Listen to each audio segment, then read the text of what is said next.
Here we go. So, welcome to Inside America's Minds, another phenomenal episode. Today we have Jamie R Wright.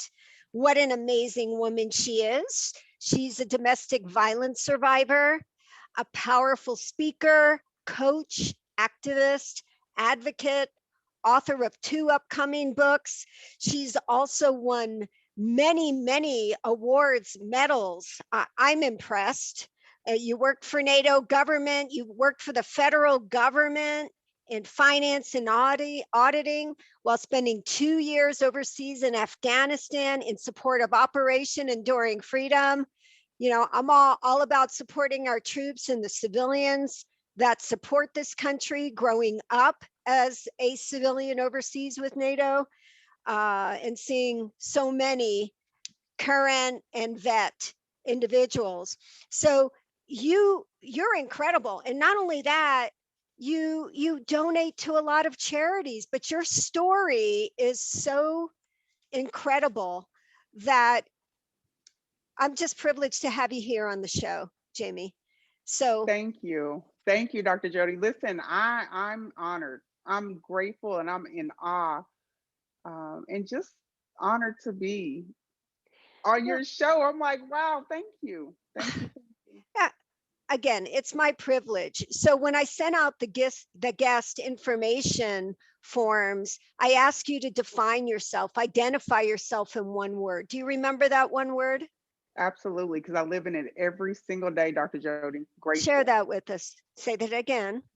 grateful. Grateful. And I look at you, a woman, and then I read your life story. And you and I have been a guest on our friend Sharifa Hardy's show, the Roundtable Talk Show out of LA. And I remember the first time you and I met and I heard your story, I was just blown away.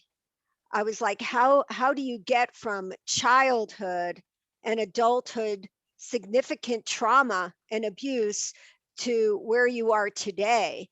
And then you use the word grateful to identify yourself. So let's go back to the beginning. Let's Yeah. go back to Jamie as a child. Tell us about you as a child. Wow. Well, Dr. Jody, Jamie as a child. Woo, that's pretty complex and heavy. Don't remember too many good memories in my childhood. Mm. The first memory I have of being exposed to domestic violence and molestation was around the age of 5. Oh my gosh. Um, I still very much coexist with the impacts of hearing my mom getting beat at night. So by the age of 12, my sister, I have a sister that's about 3 years older than I am, Okay. but by the time I was 12, we were pretty much out the house and kind of doing our own thing to get away from the abuse and just the traumatic things that were going on in our house. So Wait, was by the the time, abuse by somebody you knew, Jamie? oh, absolutely. Yes. So it was by my Okay. stepdad and my sister's Okay. biological dad. Oh my good God. Oh Yes. wow. And Yes. was So mom aware of it? she became aware and we actually was taken from her because CPS got involved, like the school. And that's Child um Protection yes, Agency? yes, yes. Okay. Thank you. Yeah, so Services. she knew Dr. Jody. I don't think she wanted to believe it early on, but Sure. later on in her life, I believe that she accepted that it did happen and she accepted that there was things that she could have done different. Do you think that if she did know, it was to make sure that you still had a roof and food? In other words, was it a choice? Do you think that might have had anything to do with it? Because a lot of moms and dads that I've met that have been in similar situations with their children have had to make that very difficult decision and then later on regretted that. But what's your feeling on that? Yeah, well, now I know. I know why she did it. So I lost my mom to cancer. She was 47 years old, Oh my God, that's so young. very young, right? And so it'll be 21 years ago that she passed away. So I'm 41. So I do the math. I've lived just as long with her than I did without her. But to answer Okay, your oh my question gosh. with my mom, and I put that context around it because I've had to draw this conclusion on my own. So as Okay. my mom was passing away from cancer, and she donated her body to MD Anderson here in Houston for research Wow. purposes. Well, Wow. as she was dying, she shared with me that a uncle had molested her when she was little. Now, Hmm. now, mind you, I love my mom with my entire heart. My grandmother, oh my goodness, she's the one that taught me how to Hmm. breastfeed my child when I was 13 or 14 years old and change her diapers. So nothing Hmm. taken away from my grandmother, right? This is just the impacts of generational Right. cycles. Well, my mom shared with me that when she was molested, she told my grandmother, and my grandmother said, "Don't tell your daddy because he'll kill him." So my grandmother, for all Hmm. intents and purposes, was the woman that had to kind of bear it out from a financial standpoint because Wow. she relied heavily on my grandfather. So fast forward with me and my sister and I share it came out. My sister's the one that was like, "Hey, we're being touched and Hmm. this is not normal." We thought it was normal. So when my mom was Right. forced Yeah. to handle it, guess what? She did what my grandmother did. Is what I come to soon kind of put it all Hmm. together when she told me like I was, molested and this is what grandma did. And so I've had to draw those conclusions in terms of, oh, she only did to us what was done to her.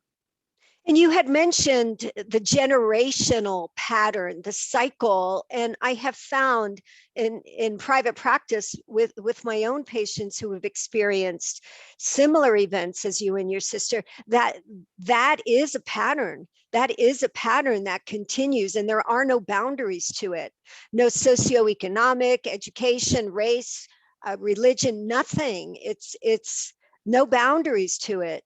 So then at the age of 14, you find out that you're going to be a mom when you're still a kid. Talk about that a little bit, please, Jamie. Yeah, so like I mentioned earlier, by the time I was 12, I was already like not going to school half the time, kind of jumping from house to house. So at 13, I had completely dropped out of the seventh grade Wow. because I found not necessarily because I found out I was pregnant, and I dropped out of school and I found out I was pregnant. Oh my gosh. So in my Well, mind, I'm like, I'm an adult. Oh my goodness, Joe. And that you see why I'm grateful, right? Because I should not be sitting here.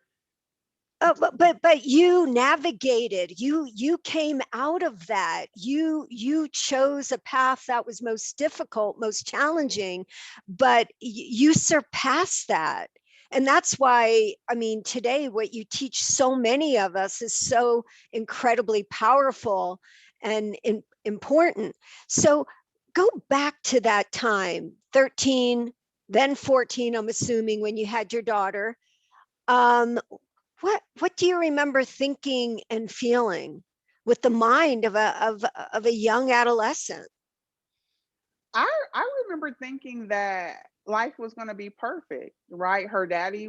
My daughter's daddy was going to love me and take care of Mm, me, and we were going to live this happily ever after life, and I was going to have this baby. And so my white picket fence mm. was starting, right? All of 14 years old, my white picket fence. So I thought in my mind that when I had our daughter, everything was going to be fine. And I quickly found out that that wasn't the case, that I was going to be added by myself, and not taking anything away from my daughter's biological dad. He's been great. We're great friends as of today. But Oh, in the wow, context good. of in the context of what I was thinking at 14, Mm. yeah, I thought I knew for certain I wasn't going to have to be in a house with a man that was abusive to my mom and myself. Like, so it was like if I had to have a baby and be a mother and be a wife to get out of that environment, okay, How old fine. was your daughter's dad? He was 27. Okay, so I mean, we know that that's considered rape, we could Statutory say. rape. Absolutely. So that's Yeah, that's a story all in itself. So yeah, but here's the yeah. thing. when we met, Dr. Jody, like, so I think some of the assumptions that people make when they hear parts of my story is that like I was raped or something like that. I wasn't raped. I had consensual sex with this very Yeah. adult man. He Mhm. was under the impression that I was 19 and I was home Yeah. from college. Now, mind you, Mm. we met in it was like a get together, right? So when I look back at it, hindsight, where I stand now, I had no business. He was where he was supposed to be, right? Where grown-ups were. Mhm. I had no business being where I was, right? So by the time he found out how old I was already pregnant. And what happened at that point when he realized how old you were? Yes, so he stopped calling, Mhm. he stopped responding. He was like, "How could you do this to me? I can go to jail." And my mom was furious. Sure. My mom like beat me with a broom and she was like, "No," and so my aunt, explained to help my mom understand that I was already pregnant. It was very clear to everybody around me that I was not, and not bagging Mhm. anyone that chooses to, have an abortion or give their child up for adoption. I feel like we all have to do what's best for us, right? But Mhm. everybody around me understood that I was going to keep my baby. So my aunt convinced my mom to just accept it. She said, "If you send this man to jail right now, who's going to take care of this baby?" Exactly. And I And I have worked with a lot of younger offenders that in a prison system, males that were there for non-consensual sex where the females got pregnant, but upon interview, a few of those men reported it was consensual. They had no idea that the woman, but in many cases it was rape. So I mean, it's just so many variables that go on with this. So you're pregnant, and is dad helping out at all? yeah, so Okay. after everything kind of came out and the dust settled, her my and I referred to him as my daughter's biological dad because I later on got married to another man, which helped raise her. So my oldest daughter has two daddies, but her Okay. biological dad, yeah, he stepped up to the plate the best that he could. Hmm. And yeah, like I said, I mean, we had our ups and downs, right? And it's not all him. Some of it was my lack of maturity, my lack of healthy coping, skills and tools. But we You were managed to work it young. You out. were a I was kid. young, right? And as I Yeah. started to mature, our relationship got better. And now, how old so your daughter? I mean, she's not that much younger than you are. What is the relationship like? Oh, it's good. So if you were to ever talk to my baby, she's 20, she'll be 27. She's in dental school.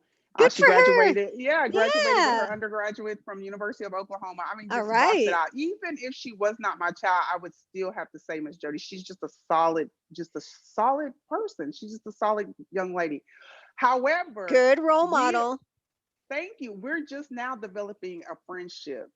If Hmm. you were to ever to talk to her, she will let you know, like my mom, like, because her friends oftentimes will be like, "Oh, your mom, I bet you she's cool," and she's like, "As a matter of fact, no," because I never wanted her to think that we were friends.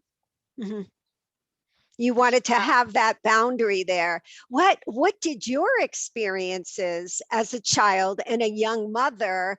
How did they contribute to how you raise and continue to raise your two daughters? I would imagine you'd be more strict, maybe more hands-on. I say I was very, very hands on. They were in all kinds of, activities. I tried to live the life that the childhood that I didn't get Mhm. through them. And it became so heavy, Jody, like it almost tore my oldest daughter and I's relationship apart. She finally had to tell me, like, "Mom, I'm not you." Yeah. Because I Mm. would just grind her, like, you gotta make it, my love. You can't be in the projects, you can't become a mother. I just and when she was about 23 is when she was like, "Listen, if you want me to be around in your life, you have to stop controlling me." Mm. And that like shifted everything in terms of, "Oh yeah, Jamie, no, I was gifted these children to show them the way, not to control them." Now we went to count. Now I didn't have the capacity to come up with this on my own, Dr. Jody. We went to therapy. I started doing these self-development courses, landmark worldwide, just Mhm. just Self-help. opening the self-help, right? And so, yes, I was very stern on my girls for a very, very long time. Now, I also, when we were guests together, you had mentioned about having bipolar, I believe, or depression. When did you become aware? When did you receive that diagnosis? When did it start to put things together and all of that? Right. So I've had 3 suicide attempts. The Okay. second suicide attempt, I was actually pregnant with my second daughter. Oh my gosh, Jamie. And I went to the 7th floor of the mental ward and stayed there for weeks. And that's What was that like? I mean, how did you take that dive into that abyss of depression and not wanting to live? Can you help us in the audience understand that? Because there's so many people who feel that, especially with this year with the pandemic. yeah, absolutely. And that's why you see why I'm like, I'm honored that you would have me on your show, because Why some people wouldn't see, I? You're magnificent. I mean, you're the real yeah, person, with an everyday person who's had extraordinary experiences, and you talk about them, and you're vulnerable, and you have earned the right to talk about your life experiences, which change thousands of lives, validate the experiences of so many others. Of course, why wouldn't I want to talk to you? It's a gift for me and a gift for everybody who's listening. it's been a journey. It's oftentimes Absolutely. people see where I am today, and without knowing my story, they don't know that I was 14 when I had my daughter. I am clinically diagnosed bipolar 2 major. I have major Major depression. depression. So Yeah, tell yeah, us what bipolar 2 is, because there's a difference between a bipolar 1 diagnosis and a bipolar 2, but I'm going to have you tell all of us. right. So for me, what how my bipolar 2 impacts my life is I have a tendency to get manic, like now I take a antidepressant. I don't take a mood stabilizer yet, because I couple my medication with therapy still. And so Okay, for good. me, when I Mm. get manic in terms of like, um, wanting to do like 50,000 things at once and shop and read, and then I get depressed because I haven't done any of it or very little of it, and then I find myself in the bed for 2 days. Now, what how it impacts me, I'm aware, like, oh, okay, Jamie, that's how I choose to coexist with my mental or my clinical diagnosis. It's like it just gives me awareness, and it just lets me know, like, it's okay. You're just feeling a little down right now, and that's a part of your diagnosis. You're okay. You're not less than. You're not flawed. Okay. You're Now, how so old that's were how it is for you me. when you received that diagnosis? The first time, I was about 20. Well, I was Okay. 19, 20 when I went Okay. to the mental institution. So And you were then, in inpatient in a psychiatric, yeah, mental institute. That it hurts me when I hear you say that, and I know it's a oh, reality, please but correct. it No, no, correct me. it just uh, it mental institution, psychiatric unit, inpatient. What was that like? It was humbling. Okay, It was lonely in the sense of I don't think, and I still don't think my family and my close friends really know how to support. I won't speak for anybody else. My diagnosis, so lonely in like like the true, authentic understanding of who I am. With okay. that, um, yeah, I mean, I met some really neat people, and I've seen some people that keeps me grateful. I like that could like I could have very well just had a mental infraction that I could not bounce back from. So you experienced more of the depressed phases then. It sounds like you had some mania where you would multitask at an exorbitant speed, right? And then When did things change? When did things start to change? Wow. So when I found myself at a homeless shelter here in Houston in the wake of the pandemic, as a result of finding myself in a domestic violence situation. Violence. Okay, so let's rewind a little bit though. So you have your two daughters, you go back to school. I go back to school, Okay. undergraduate in accounting, got my master's. Yeah. So here's this incredible, vulnerable woman who's had to date, when you go back to school, I mean, I put a complex post-traumatic stress, no doubt, multiple Yes, traumas, and then you're pursuing a career in finance, which is very analytical, requires a lot of intellect. And P.S., you end up working for the federal government and deployed as a civilian overseas to Afghanistan. But we'll talk about that little piece there, which is incredible. So you go back to school, and are things, you meet your second daughter's dad? yes. It was Okay. yes. So I met him when I was still in high school. So I Okay. met him when I was like a senior in high school, All right. and we were trucking along the best we could. We have a decent relationship as well. And Good for one you. Yeah, Hmm. one day I'm working, I go to Vo-Tech when I was in high school. So I was able to get a job at the bank because I took like a typing class in Vo-Tech. Okay. Tell us what Votech is. I know what it Yes, is, but I want other people to know as well. it's a Vocation. vocational school. So you go there to learn practical trades like Hmm. plumbing and heating and air and keyboarding and computer science type technical. So it's a practical application school is the way that I like to describe it. Okay. And so that right there, I think looking back is what kind of like started my trajectory, because what I realized now is like I've been running from poverty. When I was 16, my daughter was 2, we moved to the project in where I'm from in Oklahoma. And I mean, it's the projects, roaches, somebody broke in my house, my Tell us about the apartment. projects, because I don't think everybody knows what the projects, real life in the projects is like. Yeah, it was rough, especially when my apartment was broken into. I felt so violated. God, At first, I when I imagine. moved out, like I had to get emancipated because I wasn't legally able to sign the lease. Because like they were like, "You're 16. We know you have a child, but you can't legally sign this lease." So this lady helped me get emancipated, sign the lease, and initially it was like, "This is my own house," and my daughter and I were going to live life, and then the reality of being in a bad neighborhood happens, the break-ins, the roaches. I'm like, at the time my grandmother was still rocking around, so she come up to help me, and I'm like, "Grandma, how do I get rid of these roaches?"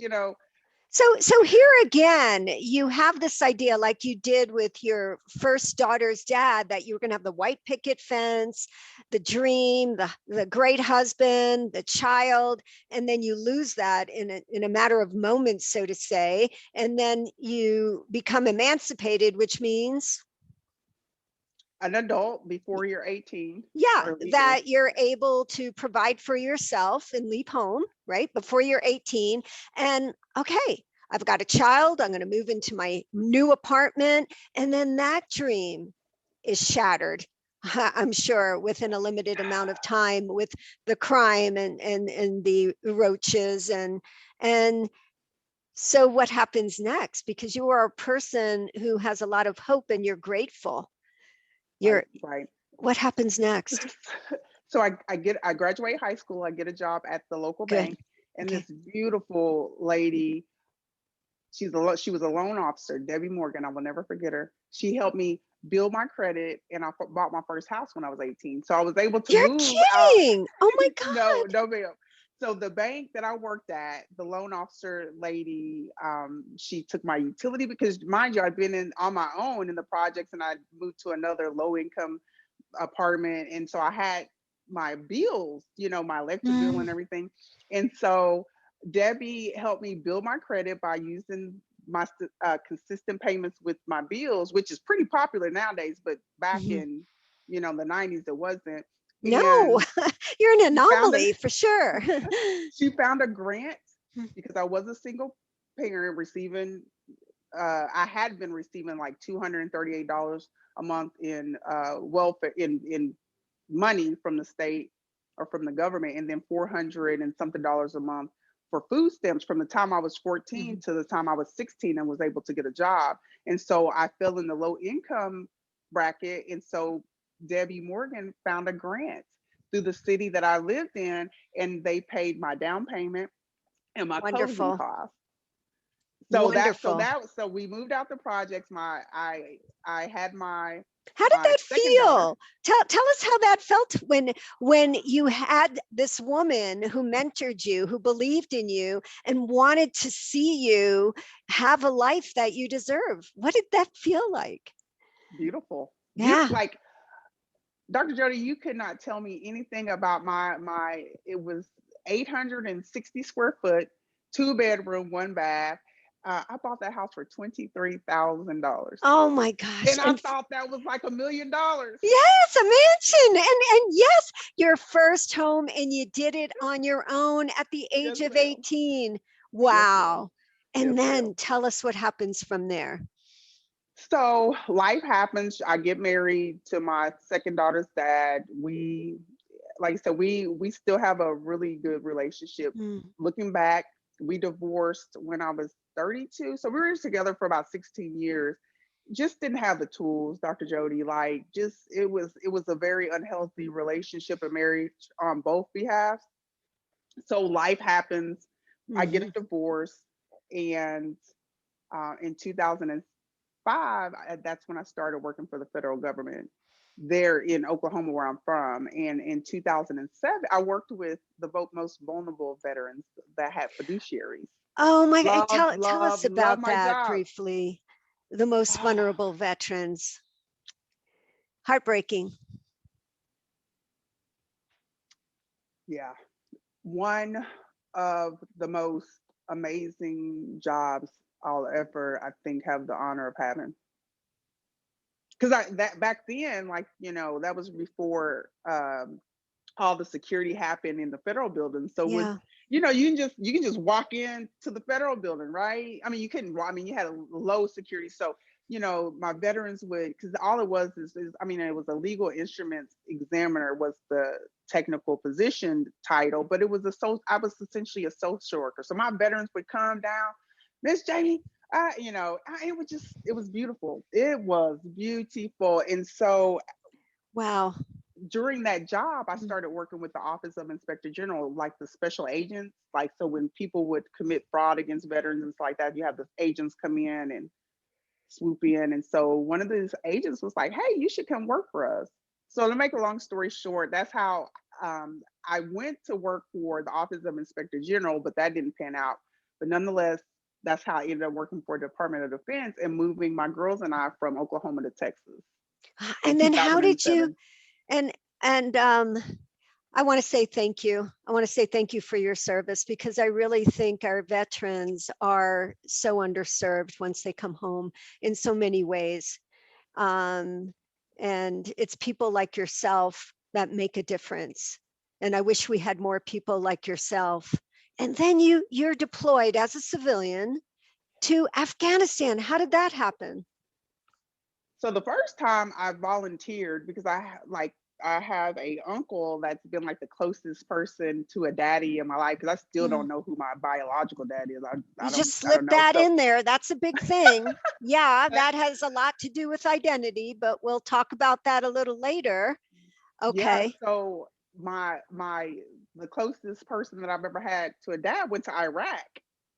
And so I'm like, Mm. hey, if Uncle Alan can go to Iraq. I started working for Department of Defense, and then they needed auditors to go down range when it started when it started becoming very apparent the contractors that were providing services over there wasn't necessarily doing what they were supposed to be doing. Ah, I was going to say, And what? so Okay. yeah, so the Ah. first time I went over there was I volunteered to go down and just audit for 6 months to make sure the contractors that was in the jurisdiction that I was assigned to was performing work and at a reasonable price for taxpayers and all that good stuff. Now the second time I went, Mm. I was asked, because when I was over there in 2010, we realized that the byproduct of just war, we were accidentally awarding contracts to the enemy. Oh my God. Oh, We were funding the enemy. So because of the work that I did in 2010, I Good was asked God. to go back in 2012. So when I went back in 2012, I was the first female that was assigned to a task force in Afghanistan to do what it is that we did as a part of our task force. Oh my gosh. I had no idea. Wow. And were you safe? Were you in a combat zone where, because when you say Afghanistan and I saw your medals, I'm like, oh my God, how close was she to where our men and women were actually in combat? I mean, how the repercussions. Okay, Jamie, I have you I- froze. What's that? We're going to just take a little moment here. We've got some technological difficulty.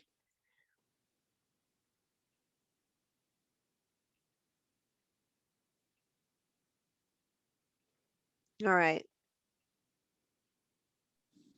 There you are. We Wow, froze that for was a little bit. weird. Yeah, Well, sorry about you know, that. where no, absolutely not. It's the day and age of technological challenges. I'm just glad we could do this. We're expecting a big snowstorm here in Colorado, and I know you guys just came out of such horrible cold weather and devastation. So who knows? But so my question was, were you there?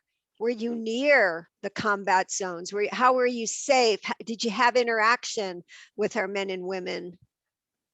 Yeah, so I was definitely on a compound. Okay. So like, the enemy couldn't just get in and out.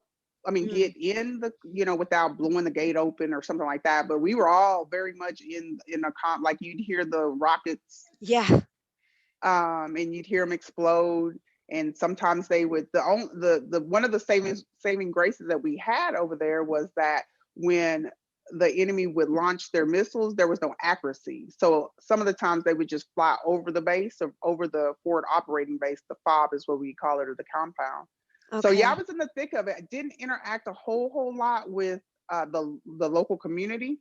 A couple of the businessmen in support Mm, of my audits and things like that. But I was, yeah, when I went down the second time, I served alongside mm. the intelligence officers in Oh the wow. Navy. I'm still very close to the colonel that I work for. Yeah, so I served alongside the men, like men and women in the in. And what do they all have in common, which would include yourself with a personality type that is embedded in that kind of an environment, in a war zone environment? What do you all have in common? Like I know I've worked in the ER for years and in the trauma units and burn units, and we're a different breed. We are different in the way we think and act and just communicate. Did you see that? Did you see any of that? Was there a commonality that bonds you?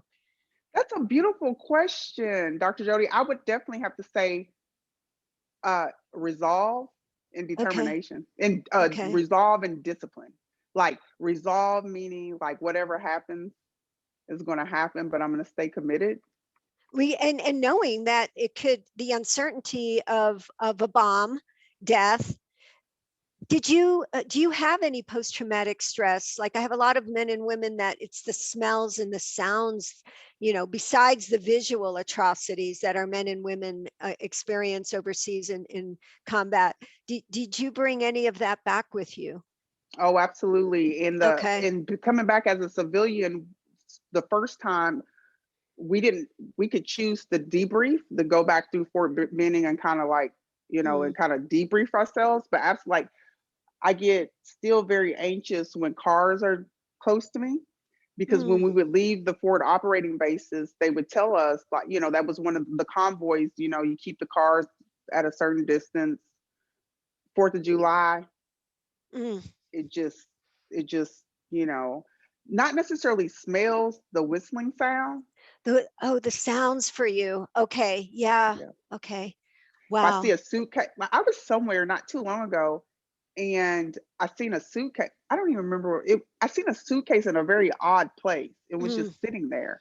Well, in Afghanistan, if you see something like odd and out of the way like that, they're like, you see something, you say something, because that might be a bomb in there. I mean, you Yeah. don't know. Yeah, so I I mean, definitely.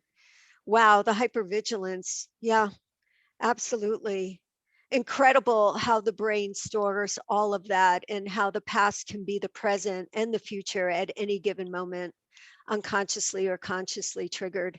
Incredible. So then you come back, and then I know when you and I met, you talked about a relationship that was yet another heartbreak, something that appeared to be so wonderful, and it wasn't. Tell us about that.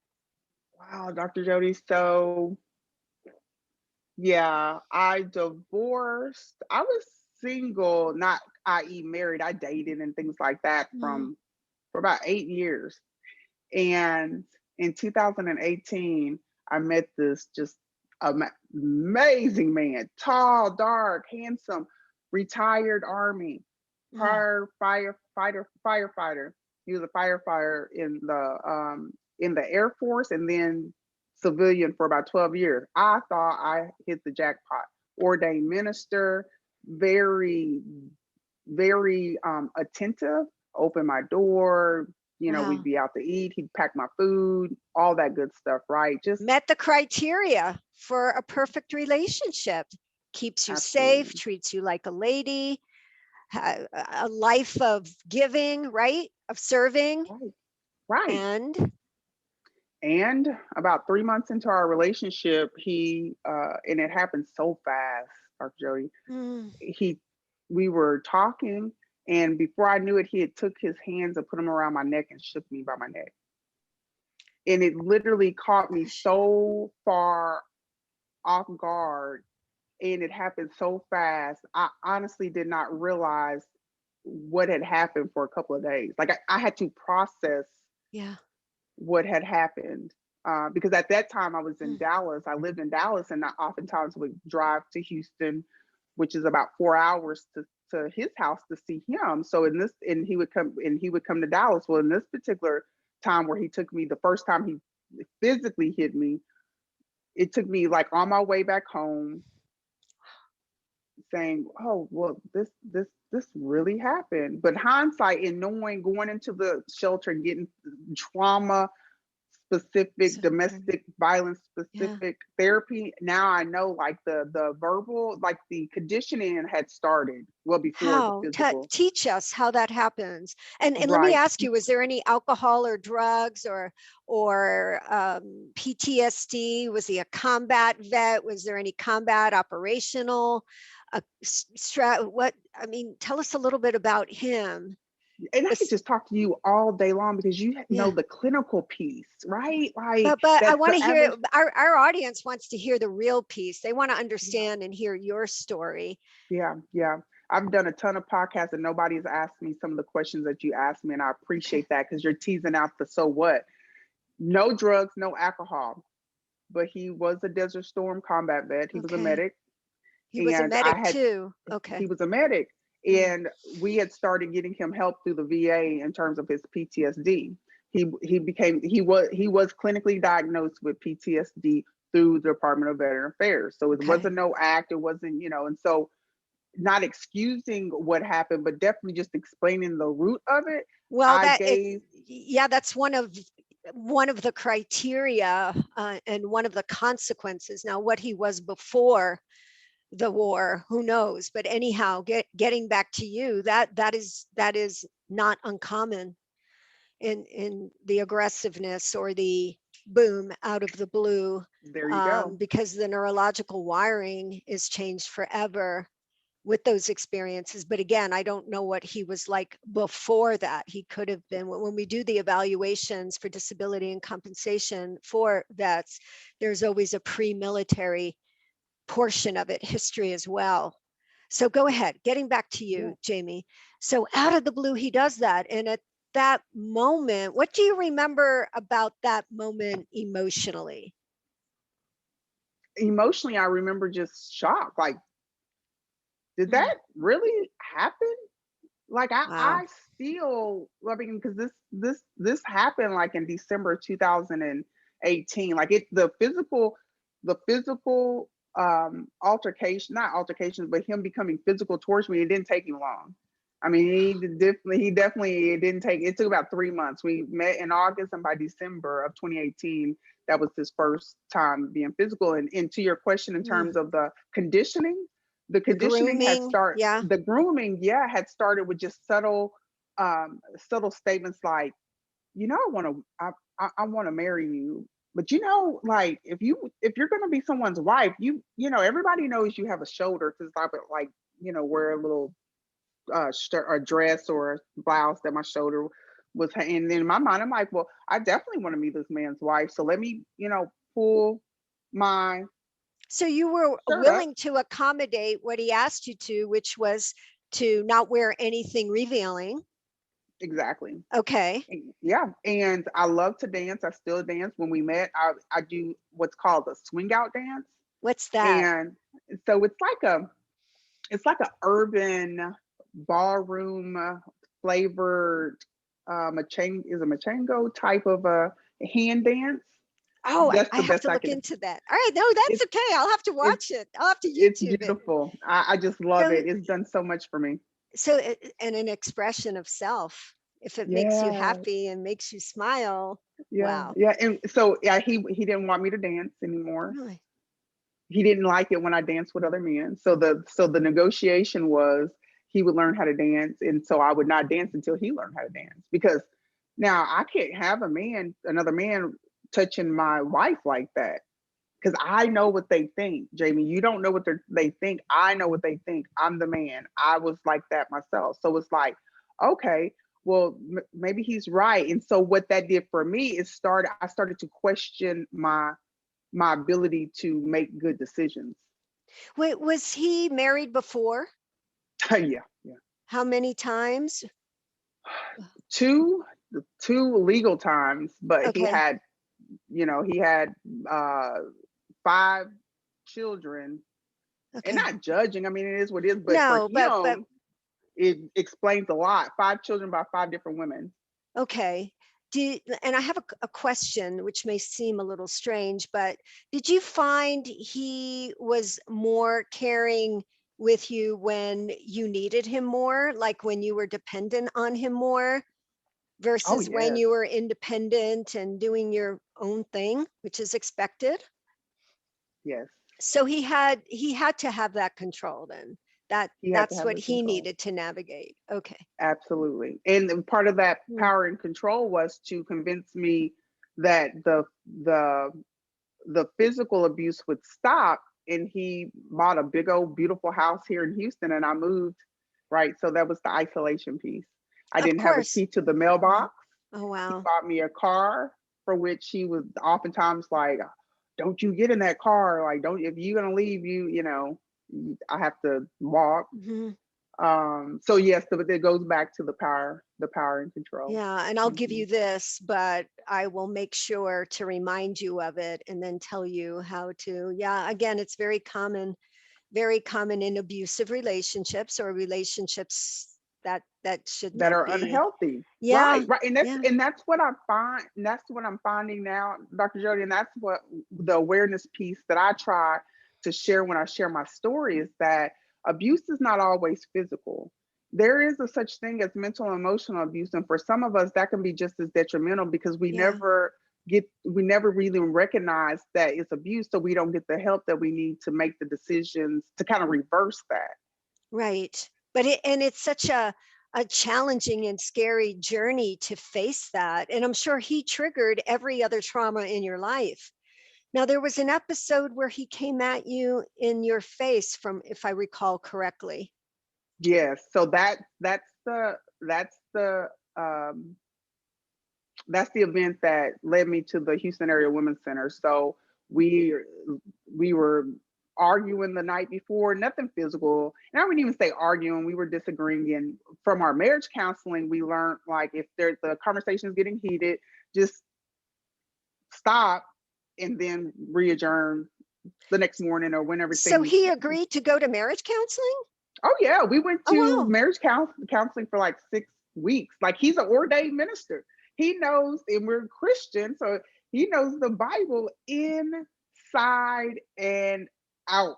So So absolutely great. he was. I mean, he put himself in positions where nobody would ever guess.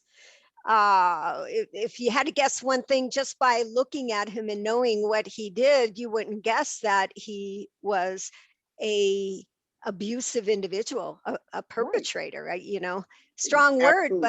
but so you go to marriage couples counseling because you're not married yet, right? Or Right. you Right. didn't marry. Yes. And No, I, no, couple, yeah. are the daughters with you at this time, or are they off on their own? Because this is not too long ago. This is what, 3 years ago? Yeah, it'll be a year. It's not even it hasn't even made a year that the incident that Oh, really? Oh yeah, my it God. happened Wow. April 23rd, 2020.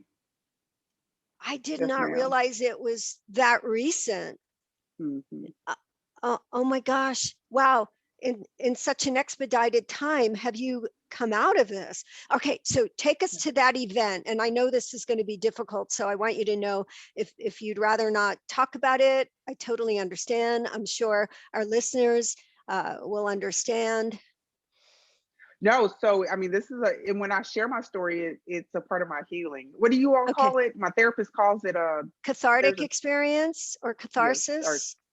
What else? so no, and it's if by me sharing my story, if I can help to change one person's life, the Okay. abuser, the person that's receiving the abuse, just hey, it's worth it. So the night before, we were debating and arguing back and forth, and the week prior, Dr. Jody, I could tell that like the tension was mounting between us, and this was like in April. So we exchanged vows in February of 2020, and I moved from Dallas to Houston So in you did marry February. him. What we Thank goodness the marriage certificate was never filed because of COVID. But we did have a Oh. ceremony. We Family flew in. We had a Hmm. ceremony, and for all intents and purposes, we exchanged vows from a Christian perspective, and we were married. We just was not legally married yet because our marriage certificate hadn't been filed with the state of Texas, By the grace which of is a God. thank you, which is a blessing, Divine intervention. Okay. right? But Ah, yeah, we had family and everything that ah, came, and it was a beautiful day. It was a beautiful ceremony. It was intimate. It was in Fort Worth. It was just beautiful. Um, hmm. so I so I could tell everything was fine from about February to the first part of April. And he had started going to the therapist at the VA, and Okay. the therapist was able to convince him like it's okay to take medicine. He started taking medicine. I can't remember what, and I He don't want to like did. I don't Okay. yeah. I want to say it was an antidepressant.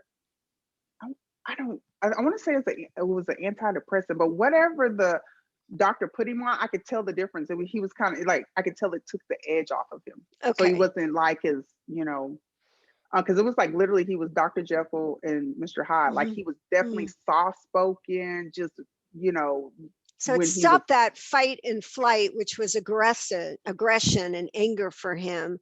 Okay. yeah. And we wake up the next morning. I'm thinking, okay, we can have this conversation now. By this time, Dr. Jody, like I've worked from home for about 5 years, so Mm. this is like what we're having to do in the face of COVID is not very different for me. Okay. So it's about 7 o'clock in the morning. I'm at work, signed onto my computer, leaned into my day. Now he was not working, and it was as he wasn't back to work, and it was as a result of COVID because the HR department and the folks that he needed to talk to get back to work was out for COVID. So we were both at home. And the conversation I thought that we could have now that we had slept and, the new day, um, it just went really bad really quick. So it literally led from me speaking what I had to say, him speaking what he had to say to the physical again. And Oh, I don't, so it was about 8 or 9 o'clock by the time like he started becoming physical again. And what I mean by physical is I had gotten up from my office and I went to our master bedroom, and our bathroom was connected onto the bedroom. And he took me by my neck in the bathroom and grabbed me up and pushed me. And I was on the top of the vanity, and he was choking me. And I remember thinking, like, we're doing this again. like, you promised me we wouldn't go here. Did you, Like, well, you couldn't tell him that, right? Because he was strangling you. yeah, I'm thinking this at this point, like, we're doing this now. The week prior, I could tell that things started getting a little tense, but he knocked a book out of my hand, and I'm like, well, he didn't hit me, so this is that. But he knocked a book out of your hand, which is But not he good either. But you rationalize it. Okay, well, he didn't come at me physically, so to say, but so yet the signs were there. It was building up. Had he stopped his medications or? come to find you're a genius, Dr. Jody. Come to No, find out, yes, he I'm had. just a therapist. That's it. I'm a psychologist. But That's what we do. you're nailing it. You're absolutely right. He had stopped his medication. I didn't know it, but he Hmm. had stopped. And so I had an appointment like at 10 o'clock that morning, and it went from the bathroom. He stopped choking me. I'm, get off the counter. I walk into our bedroom. I do remember telling him, like, you promised me you wouldn't hit me again. And at this point, I'm frantic, I'm crying. And I said Heartbreak. Oh something my to him, God. and before I know it, like, he took both of his hands and he just hit me on both sides of my face and was like, "What the F are you gonna do about it?" And I remember, like, my ear was hot and it was ringing, and I was like, "Whoa." And so I went to our study, which was off of our bedroom, and I picked up a serving tray to, like, defend myself if he Mhm. came to hit me again. And he pushed me over the chair and he said, "Go ahead and hit me, bitch. I want to kill you anyway." Oh my God, Jamie. Oh my So he's gosh. standing over me. I just dropped the Wow. tray because in that moment I knew that he was very capable of killing me in that moment. Mm. Now, in his non-rageful moments and all that, okay, but in that moment, he was very capable. So I dropped the serving tray, and by this time, it was closer time for me to leave to go to my appointment. So as I'm leaving to go to my appointment, I asked him to call our pastor, because going back to our couples counseling, that was one of the things that we had to do, was identify a couple we trusted, so when things got a little rocky, that we could reach out to them. So I left. I go to my appointment. He's texting So me. he let you go? He let you leave the house? Oh yeah, yeah. He let me go to my appointment. Absolutely. In hindsight, 2020, that's that whole conditioning.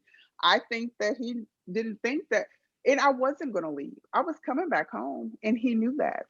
Oh, And that's what the sad part is about it. so this became part of the dynamics in your relationship. This was the norm, so to say, except it reached a point. So was there any change in his affect after the physical attack? Did he change back? You use the term Jekyll and Hyde. So what do you think he what it was intentional? I mean, could we say it's intentional? Was it intentional? Oh, absolutely. Okay. So was he the switch? I'm trying to help the audience understand that.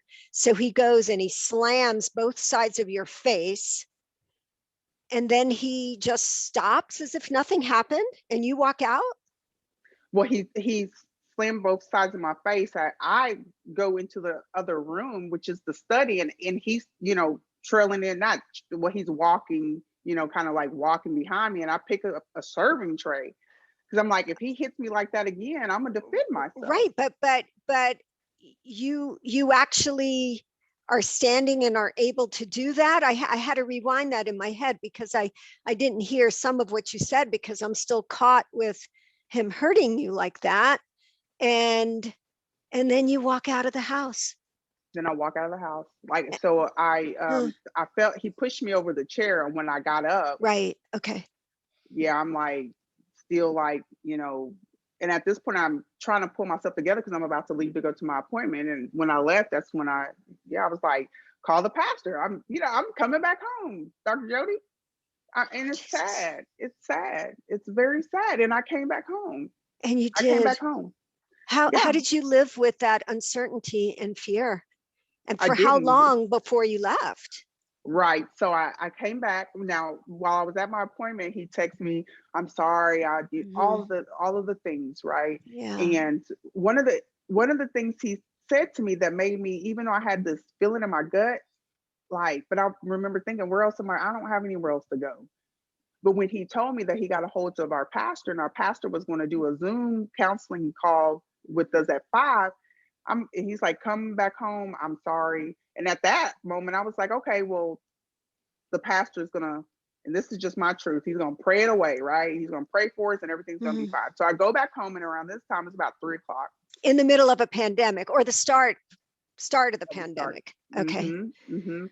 And come back home, started working again, and a conversation led into an argument super quick. And Dr. Jody, I'm literally like working in front of my laptop, much like I'm sitting here, Mm. standing here talking to me. And literally, before I didn't even see it coming, and I honestly wouldn't have thought that he'd ever like hit me with an object.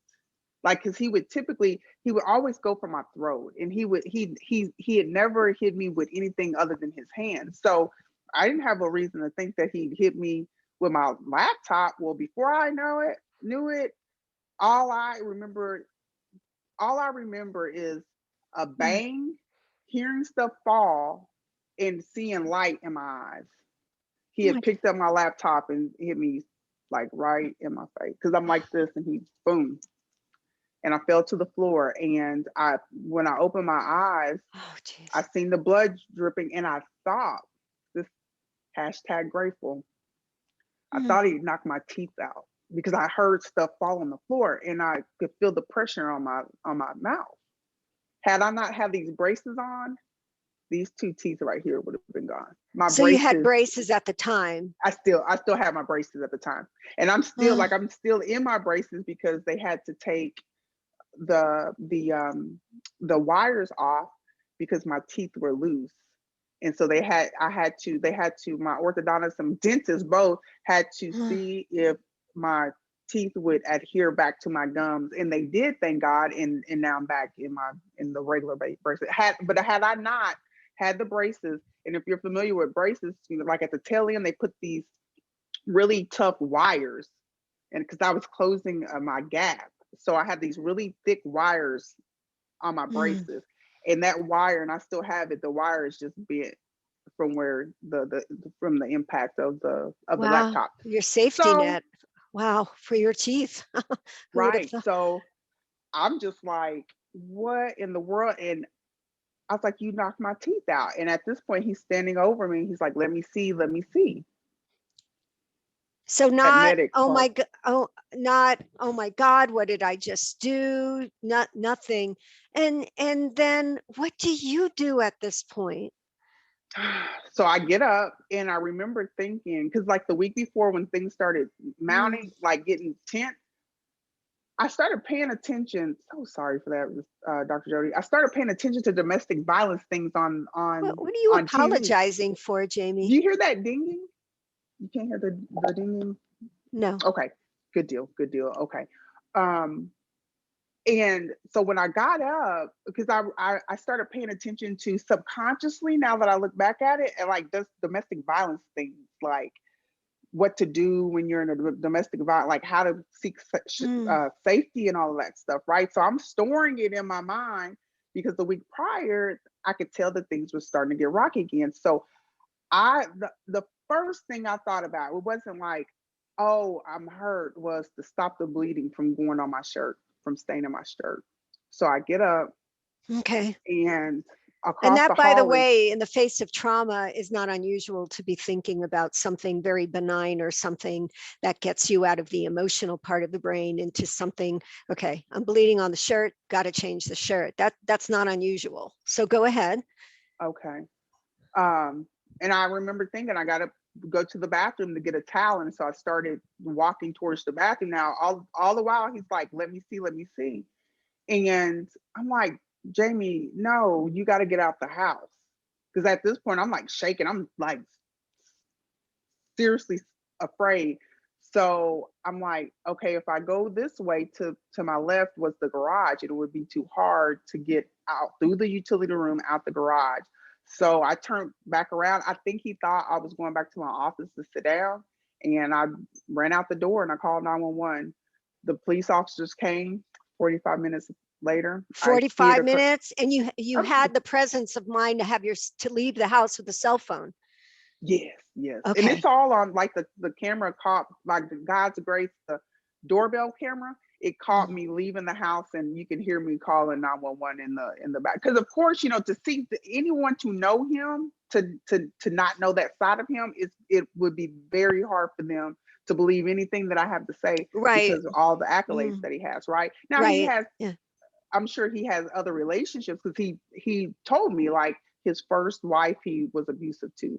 So, but the person that he is now, yeah, it'd be very hard for somebody And to yet see you that have your side. faith. You were married to a minister that hurt you, and you have your faith. You have a life of this oppression where this trauma and disappointment and every dream is just shattered, and you have your faith, and you have your grace, and you have your gratitude. So then you leave him. Is this when you're homeless? Is this when you're in? Okay, Yeah, yeah.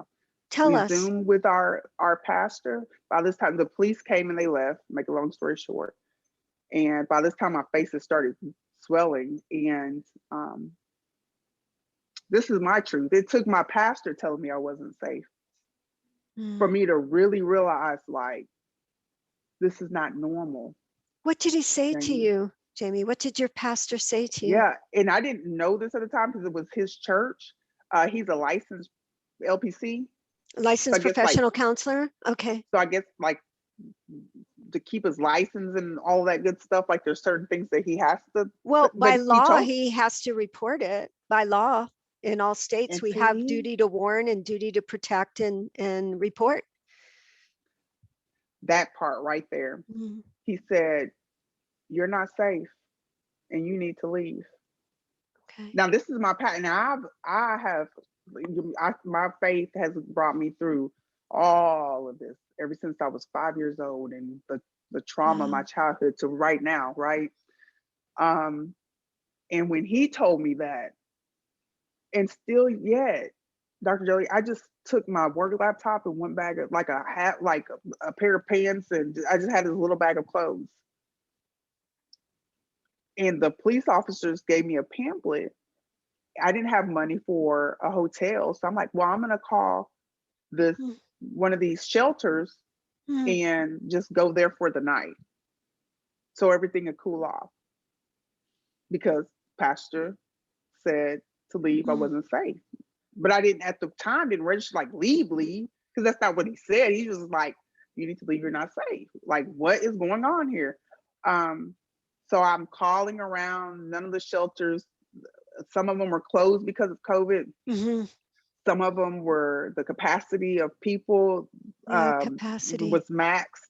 Kept calling, and finally, one of the ladies was like, "Have you called the Houston Area Women's Center?" Now, Dr. Jody, I'm still not understanding really, like, I'm going to a women's shelter. I'm just trying to get somewhere safe before it got dark. Exactly. Yeah. Mm. Because I still don't. I'm at this And point. you're I don't not know reaching Houston out to family or friends? You're no. Was there a lot of shame with him and guilt, very maybe? much. Oh yeah, Okay. because I'm supposed to be the one that has it all together finally. I have this Mm. tall, dark, handsome man, and he's an ordained minister, and he bought us a house in Houston, and I moved from Dallas to Houston. Like, I cannot not have it together, Dr. Jody. Like, I'm the person that, like, excelled from Yeah. the projects so I'm supposed to have it all together. I can't let anyone know that I'm in an Gosh. abusive marriage and I accepted it. No. So I'm gonna creep over to this shelter, and I'm gonna come back home and pretend like nothing happened, and and our pastor's gonna help us pray it away. Right? Because I'm gonna pray this thing away. Period. Hmm. Get to the shelter, and as a part of the rules in the shelter, the next morning I was told I needed to go see my case manager, and the case manager would kind of walk me through what to expect and give me Hmm. connected resources and all that. And as a part of that session, she said, we have a really good psychotherapist, you should go and talk to her. I'm like, okay, well, at this point, because backing up just a little bit, I don't really Hmm. go outside a whole lot, right? Because I don't work outside the house. So when I do go outside, it was like we're walking around the neighborhood near the lake and just, but I wasn't going to the grocery store or anything like that because he did all that. So I didn't realize Wow, he had you COVID completely was, isolated. oh, Okay. yes. I didn't go get gas. I didn't Mm. go to the mailbox. I didn't, nothing. Nothing. And in that moment, and that's why I'm so passionate about the awareness, I thought for me that looked like love. I didn't understand that that was power and control in isolation. I'm like, no, I got a husband. I don't even have to pay no bill. Because mind you, I've been like toughing it out all of my life. So I'm like, oh, I finally got like a helpmate, someone that's going to take care of me Hmm. emotionally. And I mean, I make pretty decent money, so it wasn't necessarily the finances, but knowing that Well, I didn't have to having go out of life. someone you could love and someone to love you and keep you safe and safety for the, if you talk to most people, it's the feeling of trust, confidence, someone having your back and protecting you, not hurting you. Right. So you're in the shelter, and then how does life get back to normal? And we've Ooh, gone an hour, believe it or not. And I want to, have we? yes, Oh believe it wow. or not. Wow.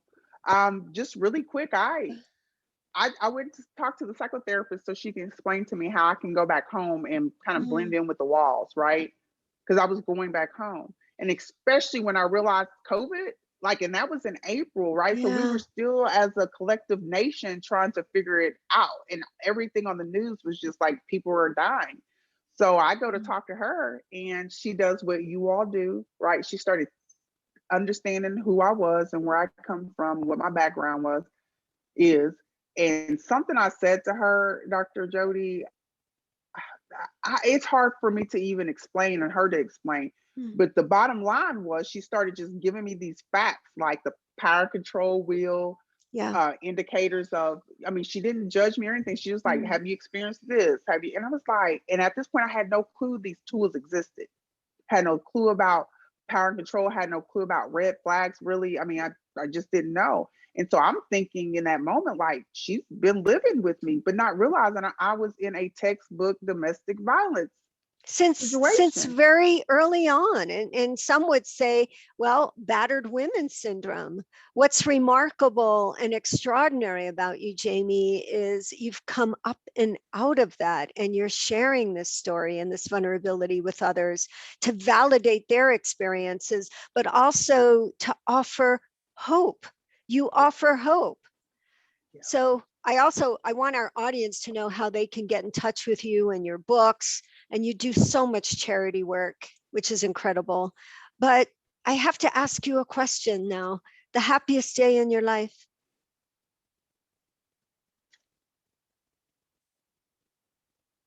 I now sit on the Houston area women's board, the shelter that I was, Mm. when I found that out 2 weeks ago, grateful, Dr. Jody. Never thought when I walked through those doors, battered and lost, that I would be on the board of directors. That was the happiest day of your life. Thus far, yes, ma'am.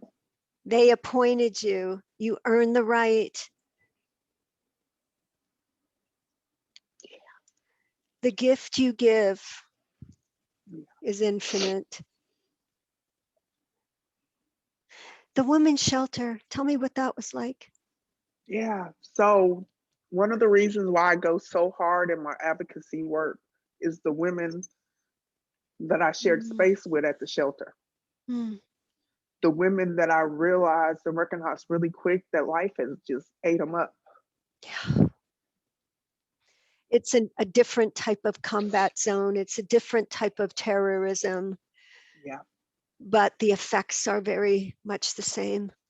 very much the same. Yeah. So very humbling, very eye-opening. I shared space with some beautiful, beautiful women that's gone through Mm. some things. Yeah. Woo, that's gone through it. And just being at the shelter, changed your life forever. And now you changed the lives Forever. of so many others because of that experience. Yeah.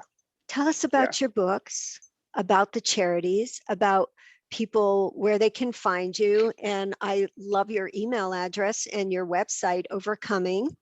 So tell us about that, because I Yeah. So know the people watching and listening are going to want to know. And yeah, I am just, so I am grateful to have you on Inside America's Minds, because you represent strength, courage, and the lives of so many people. So tell us about how people can get in touch with you, read the books, donate. Tell us.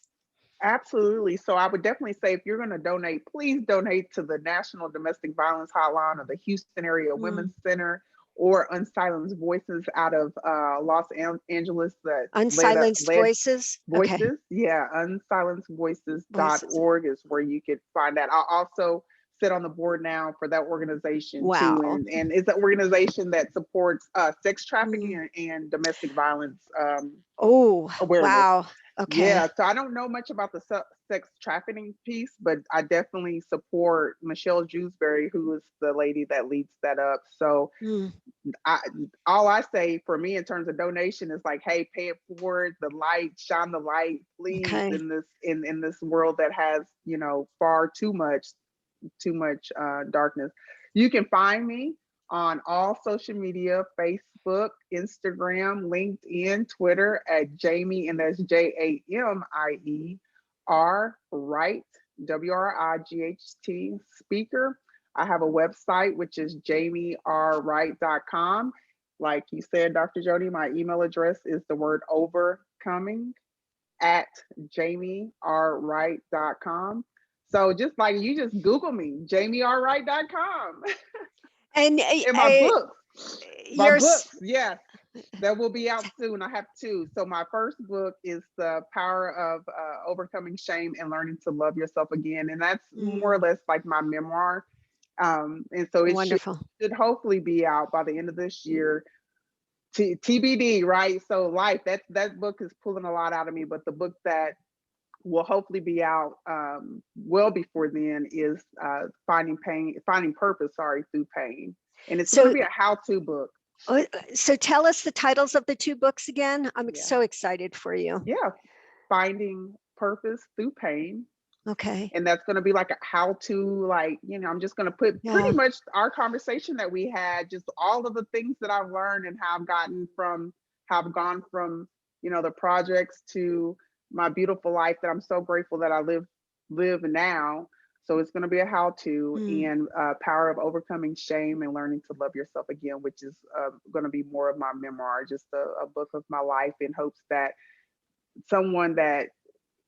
people that read it will be reminded, like, if I can do it, you definitely can do it. What a gift you give to us. And your smile, incredible. Thank You you, Dr. are. Jody. Well, Dr. Jody calls it the way she does. Yes, I way it love me some is. you. The way it is. The way it is, not diplomatic, but your smile says so much. And I know I've learned so much from you today, and I know those that are watching and listening have too. So thank you so much for this wonderful and amazing privilege, Jamie. Absolutely, Dr. Jody. It was Okay. my pleasure. Anytime I can be of service with you, alongside you, it'll be an absolute honor. It works both ways with that. It Thank works you. I appreciate both it. I ways. And God appreciate that. bless. God bless. Yeah. Yeah. Take All good care. righty. All Bye-bye. right. We'll do. Bye-bye.